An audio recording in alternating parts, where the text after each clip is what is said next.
बिस्मिल्लाहिर्रहमानिर्रहीम अस्सलाम वालेकुम।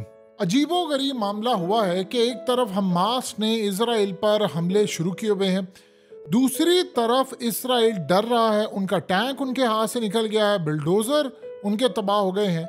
आप अंदाज़ा कीजिए कि दुनिया भर में एहतजाज हो रहा है और ख़ास तौर पर अमेरिका में लोग सड़कों पर निकले हैं। सिर्फ मुसलमान नहीं, गैर मुस्लिम, इवन के अमेरिकन जो प्योरली अमेरिकन है, जो पीछे से नहीं आए हुए, जिनके पास नेशनैलिटी नहीं, पूरी दुनिया के लोग मिक्स वहां पर एहतजाज कर रहे हैं। इतना शदीद एहतजाज है कि अमेरिका ने एक अजीब काम शुरू कर दिया है। उसने कहा है कि हमास और हिजबुल्लाह के लोग अमेरिका पर हमला कर सकते हैं। वो किस तरह हमला कर सकते हैं कि बॉर्डर के थ्रू जो लोग आ रहे हैं, जो माइग्रेंट हैं या जो बाहर से आने वाले हैं या फलाने हैं या जो भी हैं, वो लोग आकर इस यानी इलीगली यहाँ पर एंटर हो रहे हैं और वो हमास के सपोर्टर्स हैं, वो लोग हिजबुल्लाह के सपोर्टर्स हैं, वो ईरान के सपोर्टर्स हैं, वो रशिया के सपोर्टर्स हैं, वो मुसलमानों के असल में सपोर्टर्स हैं। ये नहीं कहा उसने बाकी सारी कहा। और उसने कहा कि उसने जो वॉच लिस्ट है उसमें नाम डाल दिया और हाई अलर्ट कर दिया है। असल में गेम जिस जानिब जा रही है वो इनको समझ आ गए। इन्होंने अब करनी है लड़ाई बहुत बड़े पैमाने पर। पूरी दुनिया के अंदर काम ये हो रहा है कि सारे के सारे जो लोग हैं वो इस वक्त फ़लस्तीन की हिमायत में है, अक्सरियत पूरी दुनिया में। क्योंकि इजराइल ने जिस तरह बमबारी की है, बच्चों को मारा है, जिस तरह प्रेग्नेंट औरतों को वहाँ पर हामला औरतें थी, वो बच्चा नहीं अपना पूरी तरह डिलीवर कर पाई। यानी ऐसा जुल्म जो इंसानी तारीख ने देखा ही नहीं। पहले तो हमें पता ही नहीं होता था ना कि इजराइल जुल्म क्या कर रहा है। वो कैसे पता चलता?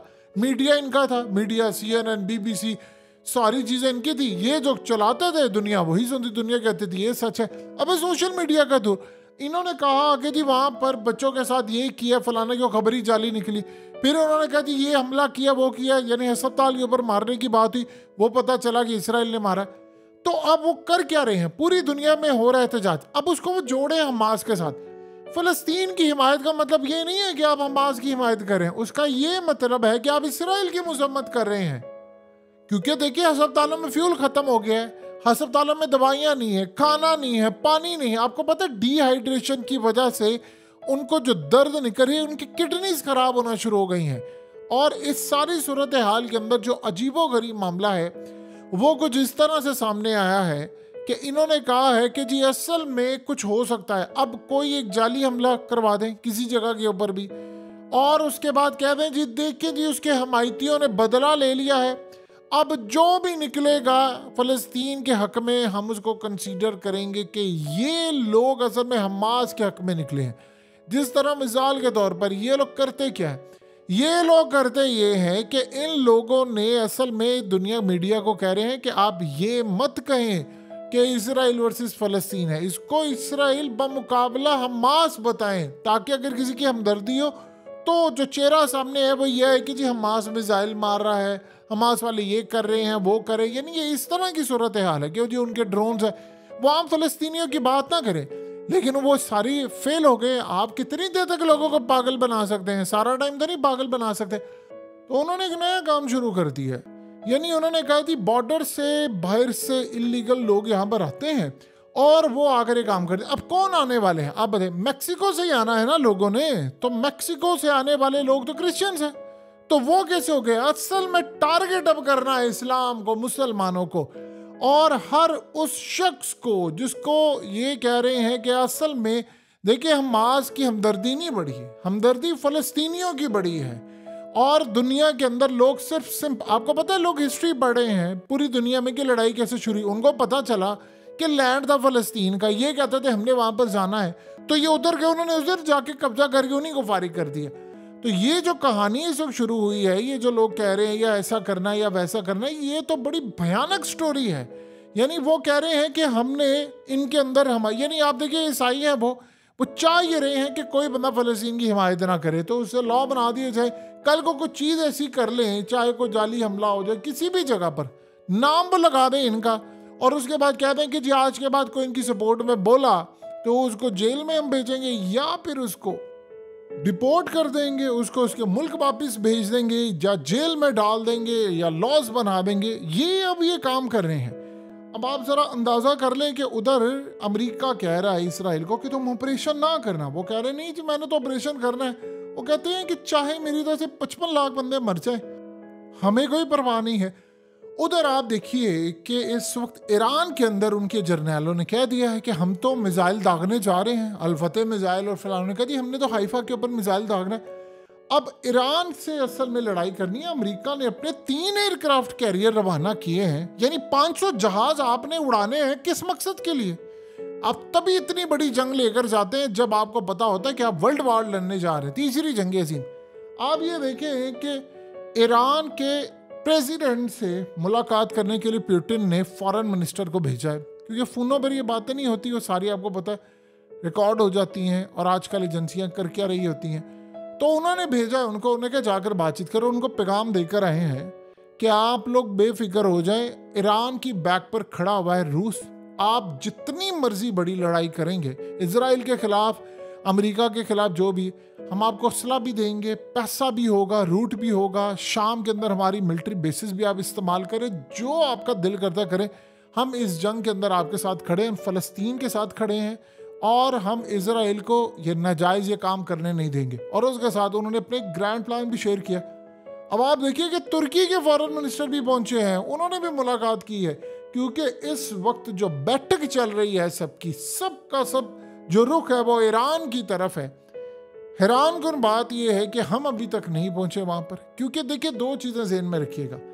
अमेरिका ने असल में आकर करना है हमला ईरान के ऊपर। ये फ़लस्तीन के अंदर तो है गजा। देखिए ईरान ने क्या कहा, उसने कहा तुम गजा में ऑपरेशन स्टार्ट करोगे, हिजबुल्लाह आ जाएगी मैदान के अंदर और हम भी आ जाएंगे, फिर लड़ाई होगी बहुत बड़ी। तो उन्होंने टैकल असल में करना है ईरान को, क्योंकि उनको पता है उनकी मलेशिया खड़ी है, 4-5 ग्रुप्स हैं, बड़े मुल्क हैं, वो सारे खड़े हैं, इनकी बैक पर रूस खड़ा हुआ है। तो टारगेट अमेरिका ने करना है ईरान को। तो ईरान को टारगेट करने के लिए इसको अड्डे तो चाहिए ना। जिन ममालिक में अमेरिका की मिलिट्री बेसिस है वो इनकार करते हैं, भाई हम तो नहीं चाहते कि आप लड़ाई करें। तो जिन ममालिक के साथ बाउंड्रीज रखती है वहाँ से अमेरिका ने अड्डे मांग लिए, तो बताइए फिर क्या हाल होगा। फिर उनके पास हाँ या ना करने की गुंजाइश क्या, क्योंकि आप हाँ करते हैं तो तबाही, ना अमेरिका को करते हैं तो तबाही।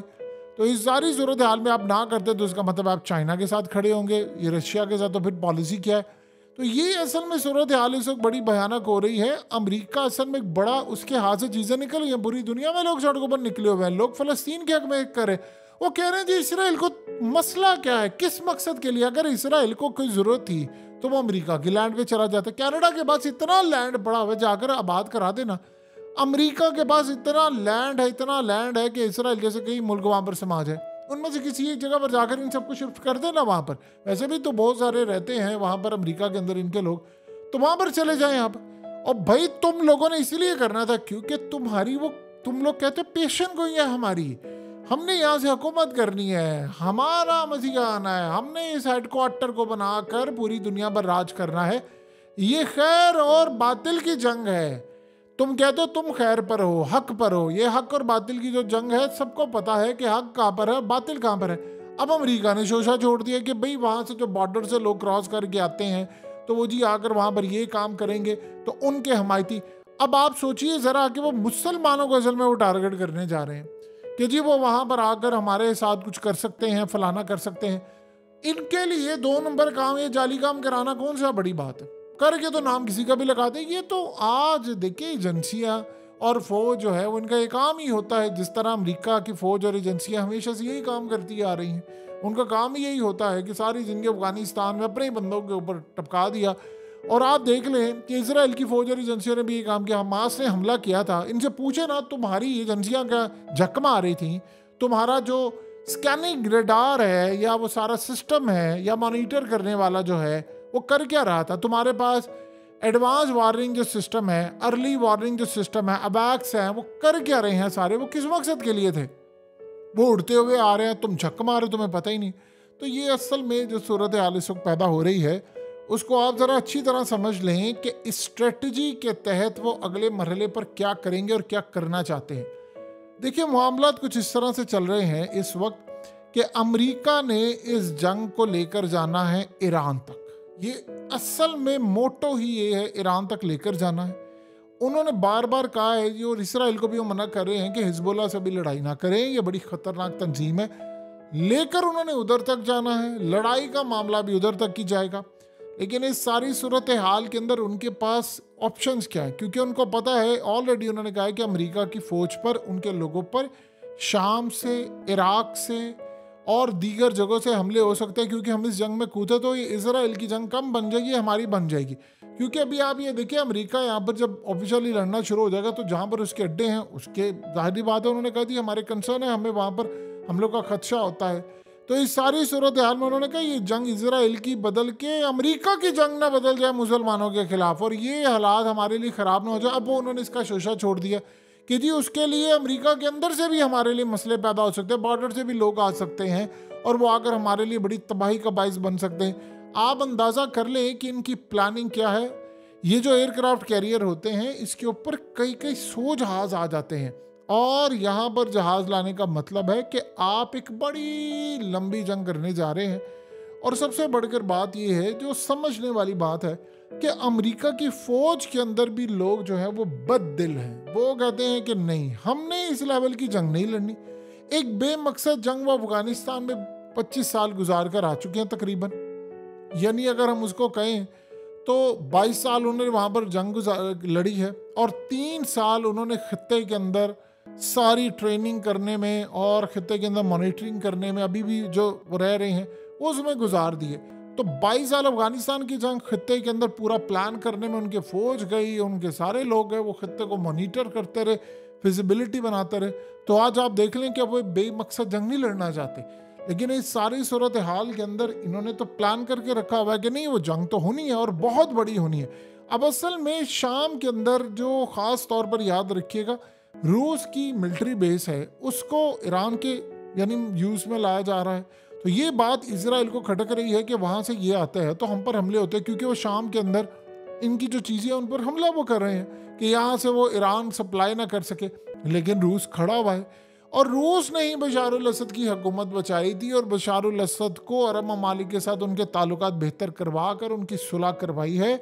और आज अगर वो ना होता तो शायद इस वक्त शाम हाथ से निकल चुका होता और इसराइल ने उसको कब्जा कर लिया होता, वो इसराइल का हिस्सा बन चुका होता, जिस तरह फ़लस्तीन बन चुका हुआ है।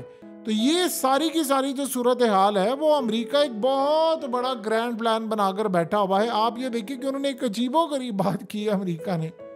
उन्होंने कहा है कि हम जो असला यूक्रेन को सप्लाई कर रहे थे, जो मिसाइल और चीज़ें, वो हम इसराइल को देने जा रहे हैं। इसराइल को हम मिसाइल दे रहे हैं, इसराइल को हम चीज़ें दे रहे हैं, इसराइल को तमाम चीज़ें हैंड ओवर कर रहे हैं ताकि वो जंग लड़े। और उसके बाद असल में वो क्या चाह रहा है अमेरिका, इसराइल असल में एक प्लान है उसके पास। वो ये चाहता है कि अगर ये वाली जंग अमेरिका के खिलाफ किसी तरह छिड़ गई, यानी कोई जाली हमला करा के अमेरिका कह दे अब ये मेरी जंग है, तो नेटो के सारे ममालिक जो हैं वो अमेरिका की मदद करने के लिए आएंगे, आर्टिकल 5 के तहत, इंक्लूडिंग तुर्की। तो ये इस सारी सूरत हाल में जब वो यहाँ पर आएंगे तो आप एक बात बता दीजिए कि उसके बाद अमेरिका की मदद हो रही होगी या इसराइल की मदद हो रही होगी। असल में तो इसराइल की मदद हो रही होगी। इसराइल ये चाहता है कि लैंड का मसला है, लेकिन 40 ममालिक मेरे साथ किसी तरह कूद जाएं, और इसीलिए वो अमेरिका को बार बार कह रहा है, उसके बंदे लगे हुए हैं वहाँ पर, वो कह रहे हैं कि नहीं हमने इनको बचाना है, हमने इनके लैंड को महफूज करना है। तो ये जो कहानी अमेरिका ने अब गढ़ना शुरू की है जी, वहाँ से बॉर्डर से लोग आ रहे हैं, वो जी फलाना काम करने के लिए आ रहे हैं, ये बहुत लंबा और बड़ा मंसूबा है, और इस मंसूबे के तहत इन्होंने बड़ी तबाही लेकर आनी है। हमें और आपको अंदाज़ा तब होगा जब पूरी दुनिया इसकी लपेट में आ जाएगी, और आने वाली है। रूस इसमें कूदा हुआ है, चाइना इसकी बैक पर खड़ा है, और ये तबाही से अब कोई बच नहीं पाएगा, ये ज़हन में रखिए।